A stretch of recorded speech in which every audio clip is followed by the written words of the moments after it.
You felt it, haven't you? The quiet weight of being second choice. You're not sure when it started. It wasn't something you noticed right away. But there it is, a slow realization, like the background noise you've been tuning out for years. You walk into a room, into a conversation, into a relationship, and you know, you're not the first person anyone thinks about. You're there, but somehow always behind someone else. Maybe it started when you were young, back when the choices were simpler. They'd line you up for teams, pick their favorites first while you stood there waiting. No one meant to hurt you, of course. But they always picked someone else first, didn't they? It was always someone else who got the attention, the praise, the love, and you learned somewhere along the way that this was your place. Not in the center, but on the edges. You weren't the friend people came to first. You weren't the one they turned to in love. You were the second choice, and over time, it became easier not to fight it. You waited in silence, playing the part they had cast you in, not asking why. In work, in life, the pattern repeats itself.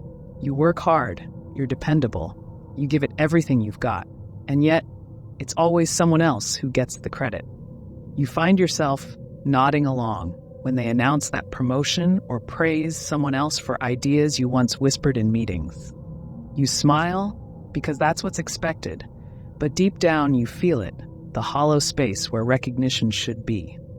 You did everything right, but it still wasn't enough. You weren't enough. Even in love, it's the same. You give and give, but you're never the first choice, are you? There's always someone else in their mind, someone who lingers like a shadow between you.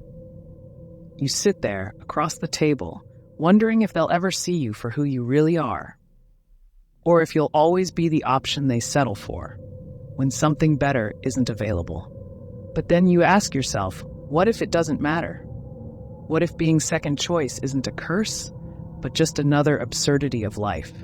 Albert Camus once said that life is meaningless, that it's absurd to seek meaning in a world that offers none. And perhaps that's what this is. Not a failure of yours, not a reflection of your worth, but just another random, meaningless event in an indifferent universe. Because in the end, who decides what's important? Who decides who is first and who is second? The truth is, the universe doesn't care. And once you see that, really see it, you begin to understand that being second choice isn't a reflection of your value. It's just a role we're given, one that we can reject if we choose to. There is freedom in realizing that the world's approval means nothing. And in that freedom, you can decide to stop chasing after the recognition that never comes. So you ask yourself, why not embrace it? Why not live on your own terms without needing to be first in anyone's life? Why not reject the absurdity of it all and choose yourself? In the end, there's only one choice that matters, the one you make about how to live your own life. Because maybe, just maybe, being second doesn't mean you've lost.